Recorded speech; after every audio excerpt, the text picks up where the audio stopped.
The question sounded simple. Who taught you? Most people expected a name, a master, a lineage. Bruce Lee paused before answering. It wasn't a large auditorium, more like a training hall rearranged for discussion, folding chairs in loose rows.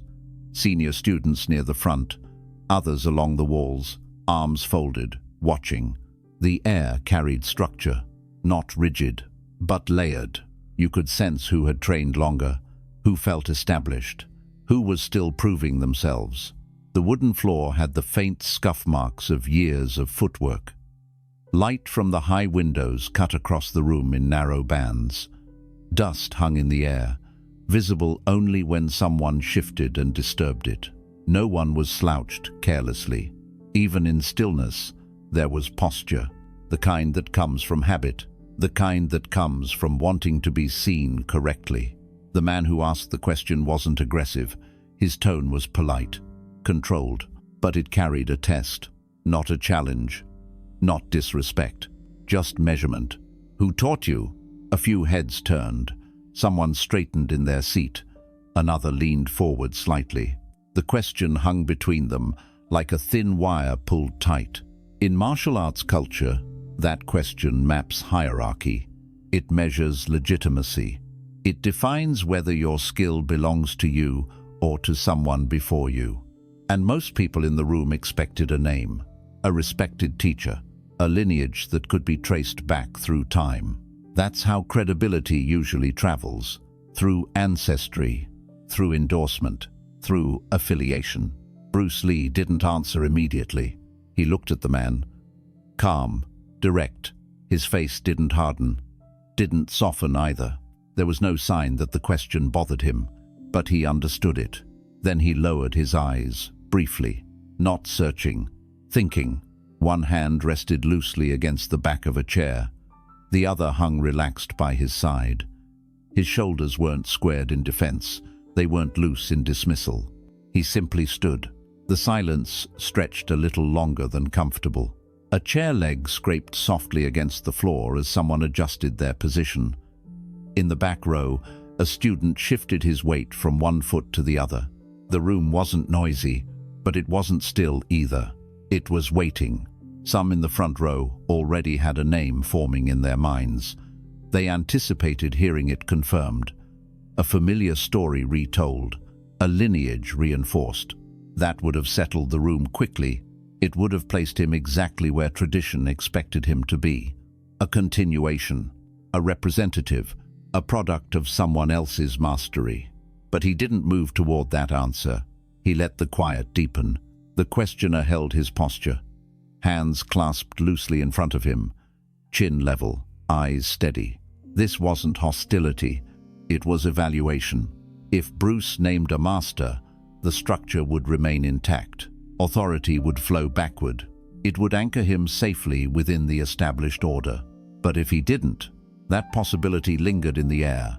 Someone near the wall glanced at a senior student, almost subconsciously, as if to read his reaction in advance. Another person pressed their lips together slightly, preparing for what felt like a formal response. The room had grown attentive in a specific way, not emotionally charged, structurally alert. The kind of attention that happens when identity is about to be clarified. Bruce inhaled slowly. You could see the rise in his chest, controlled, measured, no impatience, no need to fill the space quickly. He understood something simple. Silence, when held correctly, shifts power. He wasn't stalling. He was choosing. His gaze lifted again to meet the man who asked. Not defensive, not assertive, just present. The silence now felt deliberate, long enough to be noticed, short enough not to be awkward. And in that pause, something subtle happened. The room stopped expecting a rehearsed answer. They started wondering what he would actually say. The room waited. No one interrupted. The quiet wasn't dramatic, but it had weight now. The kind of weight that settles when people realize the answer might not follow the expected path. Bruce remained still. His stance hadn't changed. One foot slightly angled, knees soft, spine upright, but not rigid. He wasn't posing. He wasn't performing. He was simply there. The man who asked the question held his gaze, respectful but firm. He wasn't trying to corner him, but he wanted clarity. In rooms like this, clarity determines rank. Most people who reach a certain level become representatives of someone else's name. They carry it openly. It protects them. It explains them. If Bruce offered a master's name, the room would relax immediately. They would understand where to place him. They would understand where to place themselves. The hierarchy would remain clean, but he still hadn't spoken. A senior student in the second row leaned back slightly, folding his arms more tightly. Another in the front clasped his hands together, elbows resting on his knees. They weren't impatient. They were recalculating. Bruce shifted his weight almost imperceptibly. Not nervous, not hesitant, measured. He understood the question beyond its words. It wasn't just, who taught you? It was, who gives you authority? Who validates you? Who stands behind you? He exhaled slowly through his nose. Then he spoke. Experience. The word didn't carry emphasis.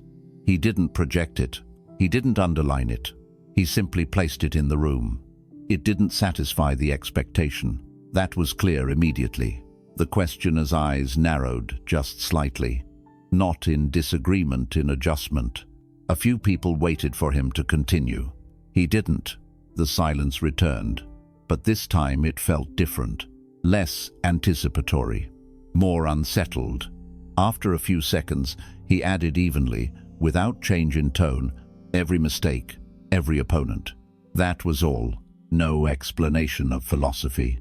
No story about childhood training. No credit list. Just process. The hierarchy shifted almost invisibly. If experience was the teacher, then it belonged to no single person. It couldn't be inherited. It couldn't be borrowed. It had to be lived.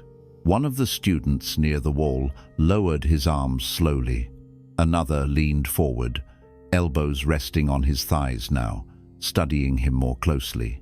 The questioner blinked once, absorbing it, because that answer didn't reinforce structure. It flattened it, not in rebellion, not in disrespect, just in simplicity. Bruce wasn't dismissing his teachers.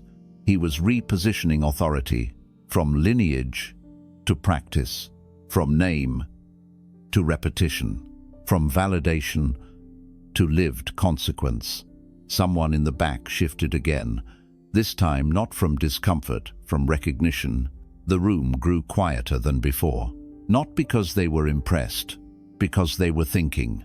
If experience is the teacher, then everyone in the room shares access to the same authority, and that realization changes posture. It changes how you sit, how you listen, how you measure the man in front of you. Bruce didn't press the point. He didn't need to. He simply stood there, calm, as the structure of the room adjusted around a single word. For a few seconds, no one followed up. The word experience lingered in the space like something that needed to be turned over before understood. The man who asked the question gave a small nod, but it wasn't agreement. It was acknowledgement. He had expected a lineage. He received a principle. That required adjustment. A student near the front shifted his notebook slightly on his lap, as if preparing to write something down, then stopped. There was nothing specific to record, no famous name, no historical reference, just a direction. Bruce remained still. He wasn't scanning the room to check reactions. He wasn't reinforcing his answer with posture. He simply allowed the room to process. That restraint did more than any explanation could have. If he had elaborated immediately, the room would have relaxed. People would have categorized the answer as philosophy and filed it away. But he didn't offer comfort. He let the discomfort exist. Someone finally spoke from the right side of the room, so no single teacher shaped you. The tone was neutral, curious, not confrontational. Bruce turned slightly toward the voice. "I learned from many," he said evenly. "But the lesson is always the same. Again, no expansion, He wasn't dismissing his instructors. He wasn't claiming isolation. He was redirecting the center. The emphasis was not on who taught him.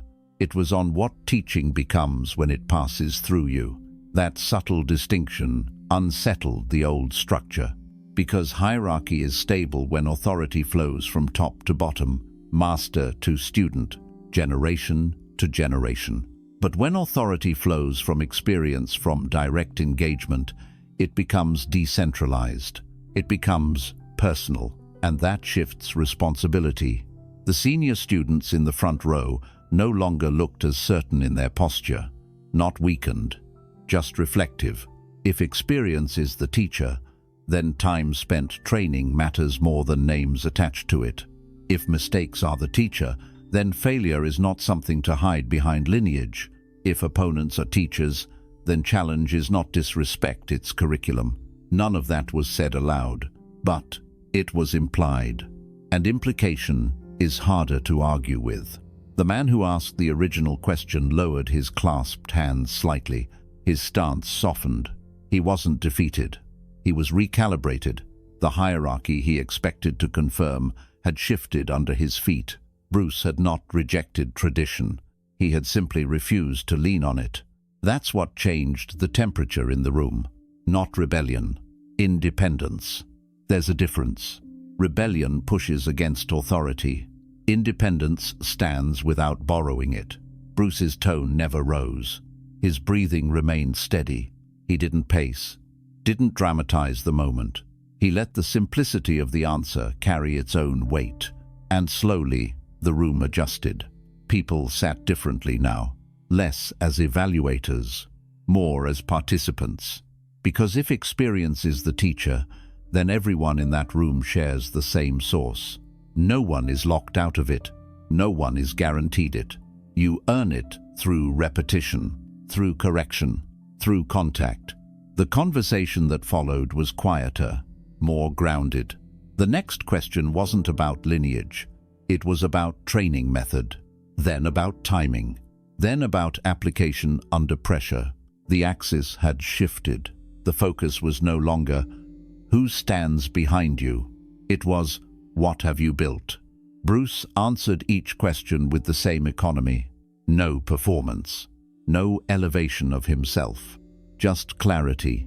By the end of the session, the earlier tension was gone, not because he had dominated the room, but because he had declined to play the expected role. He didn't name a master.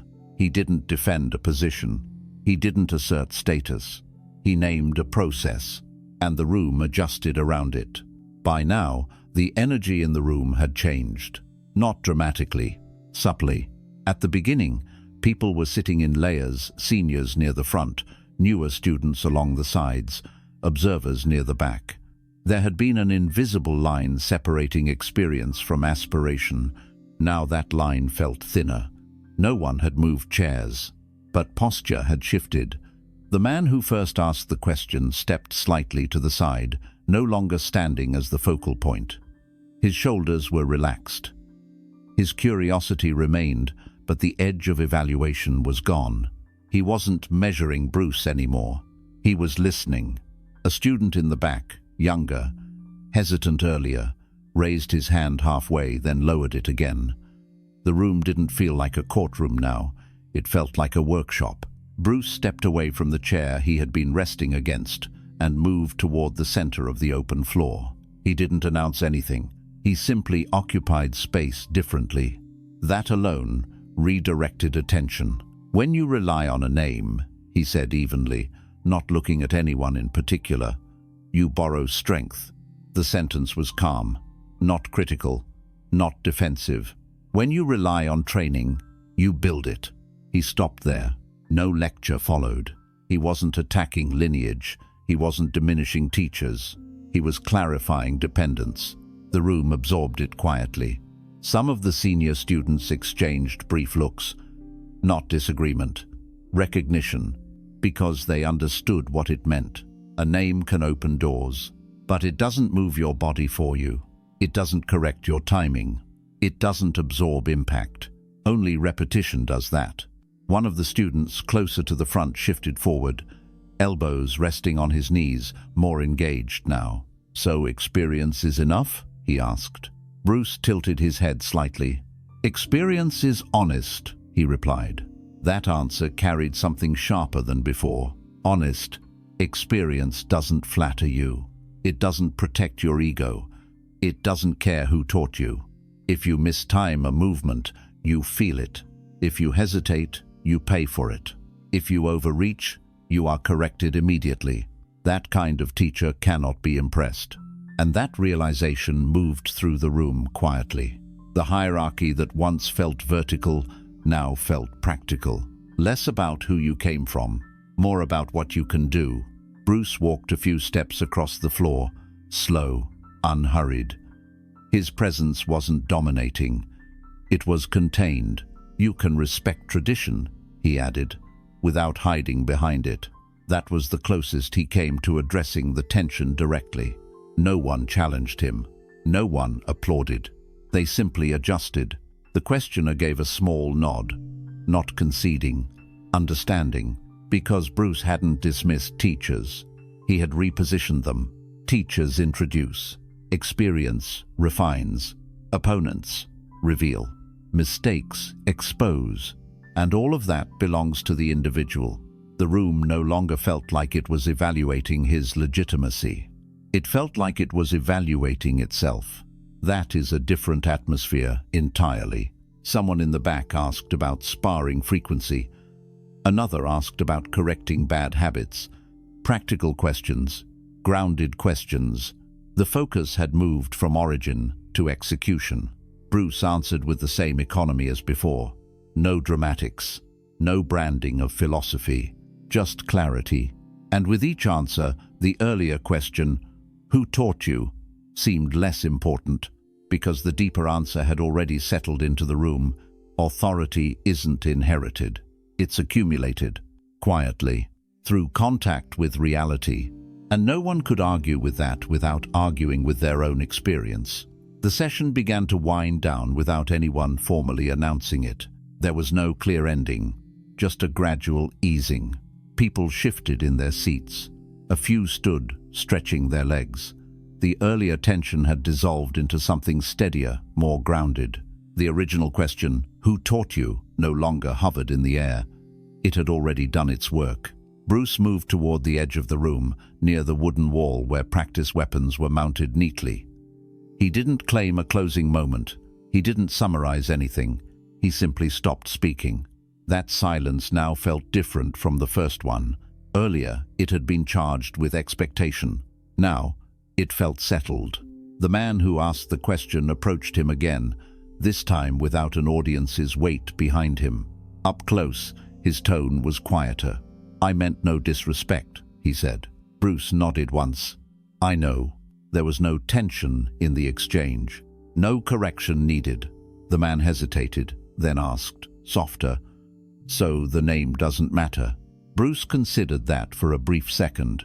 "It matters," he said calmly, "but it doesn't move for you." That was the clearest line of the entire session. No philosophy attached, just fact. A name can open a door. It can introduce you. It can place you within a tradition. But when you step onto the floor, none of that steps with you. Only what you've practiced. Only what you've tested. Only what has failed and been rebuilt. The man nodded again, slower this time, and stepped back. Around them, small clusters of students formed quiet conversations. Not excited, not loud, reflective. Some were discussing drills. Others were debating timing. No one was repeating a famous lineage. No one was recounting a historical story. They were talking about work, about repetition, about correction. The center of gravity had shifted. Bruce didn't gather the room for a final word. He didn't need to. He picked up a towel from a nearby bench and wiped his hands, the movement ordinary, unceremonious. There was no sense that he had won anything, no feeling of triumph. If anything, he had removed something. Removed the expectation that legitimacy must be borrowed. Removed the safety of leaning on a distant authority. He had quietly redirected it back to the individual. As people began to leave, they moved differently than they had entered, less concerned with association, more aware of responsibility, not inspired, not intimidated, just recalibrated. The question that had seemed so important at the beginning now felt almost incomplete, because the real answer had never been about a person. It had been about a process. Bruce didn't name a teacher. He didn't deny one either. He named experience. He named mistakes. He named opponents. He named what cannot lie to you. And in doing that, he shifted authority from history to presence. The room didn't erupt. It didn't need to.